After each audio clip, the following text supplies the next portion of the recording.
How to update Fire Kirin to the latest version manually on Android. First of all, open your Play Store app.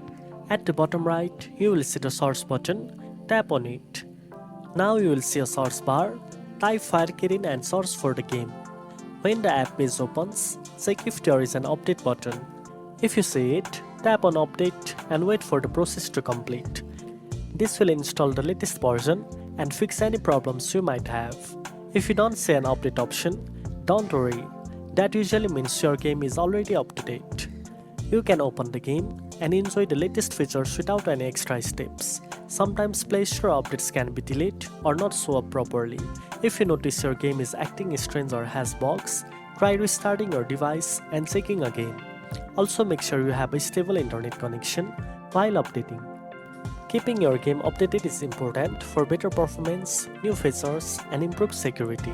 So always check the Play Store regularly to stay on top of updates.